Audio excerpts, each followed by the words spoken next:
So, Elizabeth Warren. You might think of her as part of the coastal elites, you know, being a senator from Massachusetts and owning her very own eyeglasses, so fancy. But you may be surprised to find out she came from very humble roots. Warren was born in small-town Oklahoma in 1949. Donald Herring, her father, was a janitor. Her mother, Pauline, a stay-at-home mom. She taught special needs children in the 1970s before eventually becoming a law professor, most recently at Harvard Law School. Warren, perhaps unsurprisingly, didn't follow the traditional norms when she decided Bruce Mann, a professor of law at Harvard, was the one. She asked him to marry her. I still remember the first time I really noticed him, he had on shorts. Great legs. Jeez, Warren, keep it in your pants. I mean, really? I have a hard time believing that this guy's legs were so amazing that she did, wow, oh, okay. Oh, damn, I take it back. Those are great legs. You get it, girl. Also, it was pretty progressive for a woman in the 70s to be the one to propose to a man. Yeah.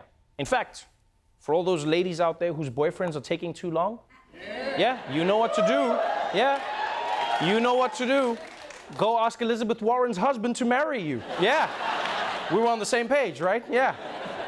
And Elizabeth Warren wasn't just asking guys with great legs to marry her. No, while she taught at Harvard, she became one of the country's top experts on bankruptcy. And not in the Donald Trump kind of way. No, she knew the law so well that she would often be called to testify in front of Congress. And one of those hearings from nearly 15 years ago is pretty wild to watch now.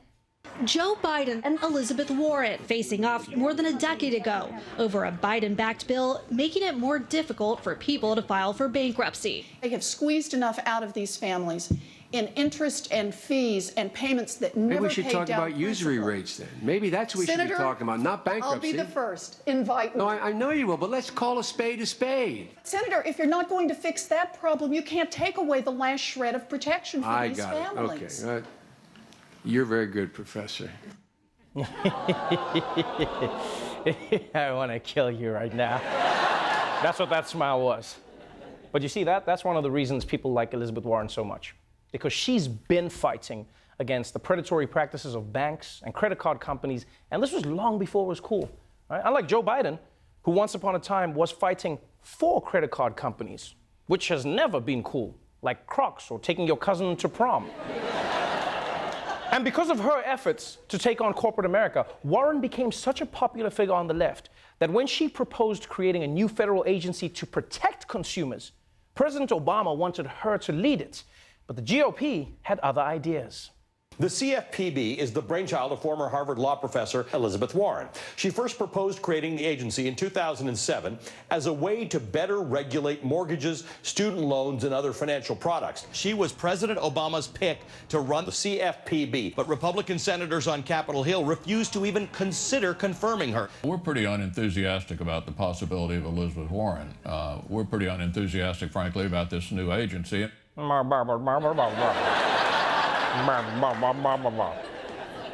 am I not surprised? Mitch McConnell is unenthusiastic about everything. Jesus Christ could return to Earth and McConnell will be like, man, why is this such a big deal? I mean, I died 4 decades ago. You don't see me bragging. I feel like Mitch McConnell is so low energy that if he did cocaine, it would just ramp him up to normal. He'd be like, oh, let me get a bump of that. All right, guys, let's start this meeting. So it turns out, back in the day, Elizabeth Warren was Mitch McCockblocked, right? And never got to run the CFPB. But the move may have backfired because a year later, she ran for Senate and became McConnell's co-worker. And from there, her popularity just kept on rising. The new senator shaking up the Democratic Party. Elizabeth Warren's tough take on Wall Street has made her a folk hero on the left. Wherever she goes in the country, she brings giant crowds to their feet. U.S. senator for only a year, she's now making an even bigger splash. A draft movement is already underway. An open letter from more than 300 former Obama campaign staffers urging Elizabeth Warren to run for president. Warren was adamant she is not getting in the game. There's no way you're going to run in 2016. I'm not running for president. You can ask it lots of different ways. Wow, times have really changed in 4 years, huh? Back then, Democrats were refusing to run for president even when they had a ton of support. Now, if one person is nice to them on the streets, Democrats are like, the people have spoken. I must run for president. Actually, I was just saying nice shoes, and I'll use these shoes to walk straight into the White House.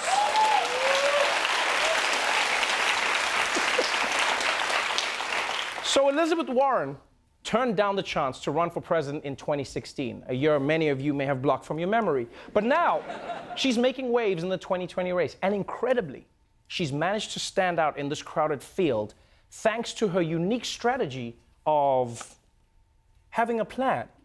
2020 presidential candidate Elizabeth Warren, the senator, is making a mark on this race with these 6 words. I've got a plan for that. I got a plan. I have got plans. I got a plan. Senator Elizabeth Warren rolls out a sweeping plan that would wipe out student debt for millions of Americans. A detailed plan to invest $2 trillion over 10 years in green manufacturing, research, and trade. Breaking up Amazon, Google, and other big tech giants. Focusing her first policy plan as a 2020 candidate on creating a wealth tax. If we put that 2-cent wealth tax in place on the 75,000 largest fortunes in this country, 2 cents, we can do universal child care for every baby 0 to 5, universal pre-K, universal college, and knock back the student loan debt burden for 95% of our students and still have nearly $1 trillion left over. Damn. Damn.